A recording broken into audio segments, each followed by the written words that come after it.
Alright, this is a country cable history and just a basic info video just to for our newcomers, our new salespeople, our new installers, whoever coming on board with our country cable team.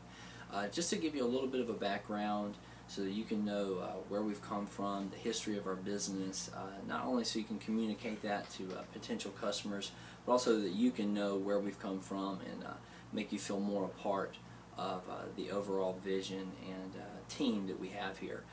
Country Cable, or Satellite TV World, was founded in 1991 by my father, Bill Price, July 17th, 1991.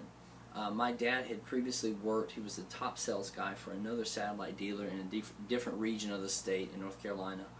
And he had continued to ask this dealer if he would open a branch called Country Cable, which would be solely to advertise to people that lived in the country outside of the city limits that could not get typical cable service through, wiring, through the over-air wiring, and to advertise satellite dishes to them. So it would be a business solely just to advertise to them because they could not get cable, and it would be a way to provide them with a TV service. However, the guy didn't want to do it. He had no interest in it. So my father, in 1991, with another business partner, founded Country Cable in Burlington, North Carolina. He started with $1,000. Him and his partner, in the first year, he bought his partner out and became the sole owner of Country Cable. Him and my mother became the sole owners of it. But when he started off with the larger satellite dishes. Today we sell only Dish Network and DirecTV, which are the two #1 TV providers in the country. But back then he started with those huge dishes. I don't know if you've seen them before, but they're 10 foot long, and they would move around. And they'd move around to reach different satellites, and each satellite they reached would give them about 20 channels. And then you'd wait another 5 minutes, and it would tune to another satellite, and it would give you another 20 channels. And so it was really big, really bulky. They were about $3,000 to $5,000, and so it was quite a big expense. My dad would sell 1 or 2 of those a week, which were a huge deal. In 1994 is when the launch of Hughes or DirecTV, as you know it today, was launched, and we began to do that. That was a much smaller satellite dish, which was a lot more friendly for a customer. It was a little less than $1,000. Everything was bought back then, and a lot more friendly for a customer to put on their home or something like that. They didn't have this enormous dish in their yard. And so we began to do that. In 1996 is when EchoStar, or Dish Network, as you know it today, was founded, and we began to also offer them. And over the years, those two have become our main things that we offer, Dish Network and DirecTV. We are authorized dealers with both of them. We're preferred dealers with both of those companies. And what that means by preferred dealers is there's plenty of dealers who sell Dish Network and DirecTV around the country. To be a preferred dealer, you have to have a certain longevity of quality, service, and honesty with each company. And so, for example, with Dish Network, we are some elite dealer.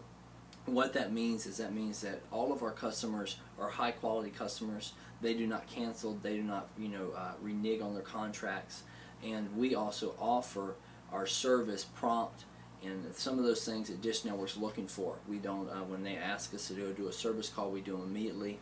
And so in this entire region, especially in North Carolina, we are actually the only preferred dealer in the entire state of North Carolina, and that's because of our quality. And so some of those things we've been doing, again, have a long history. Few fun facts with Dish Network. Again, Dish Network was founded in 1996 by Charles Ergen, his wife Candy Ergen, and Jim DeFranco. Both of them were actually selling satellites and certain things out of their, they had just a mom and pop thing they were doing out of a van. They began to buy satellite, it was actually EchoStar 119 is what they bought, which was a satellite in the sky. They launched it, and that's how they birthed it. Now Charlie Ergen is a self-made billionaire and one of the top 100 richest men in the world. But it was founded by them. It was also the first, Dish Network was also the first satellite provider in the country to offer local channels in all 50 states. Also, another cool fact about Dish Network is they were the first TV provider ever to have a high-definition receiver to provide high definition to customers with high-definition TVs. Dish Network was the first one. DirecTV was founded again in 1994. It is more of a, its history is a little more gray. It started off as a different kind of company in the 50s. It was owned by Howard Hughes. It was bought out, and it has a long history. However, today it's DirecTV, and it's not owned by anyone. It's a corporation that just has a CEO, and their predominant stuff is that they have the NFL Sunday Ticket. They have a lot of sports things that customers really want. Certain kinds of customers. However, they've they also have been a little bit more expensive over the years than Dish Network. We push both of them. We like both of them, and so my dad, when he founded the company, Country Cable, he had a mission statement, and it was true then. It's still true now. It's the same heart that we have as a company. And his mission was to build a strong business based on honesty, integrity, and fairness, where the customer truly gets a good deal and promptly gets service whenever needed. At the same time, all employees would have a fun and challenging job where they would have a good standard of living in the fulfillment of their personal goals. And this is what we're known for as a company. We are known for the quality of service that we do to our customers that is above and beyond anyone around us, and we strive for that every day of the week. We're known for our immediate service to needs that people have. We almost never let someone go more than a day without TV service. So those things, and also our job, we want our employees to feel like they have a fun atmosphere that they can work in. It's challenging. It's not something that's going to be just everyday, routine, boring job, but it's challenging, and it has an opportunity for them to grow. That we really believe in that. Those are things that we really value highly. We want our employees to not only just want to show up and do a job, but they enjoy coming to work and they feel fulfilled at the end of the day. Again, my dad, came up with the name Country Cable 20 years ago, and that was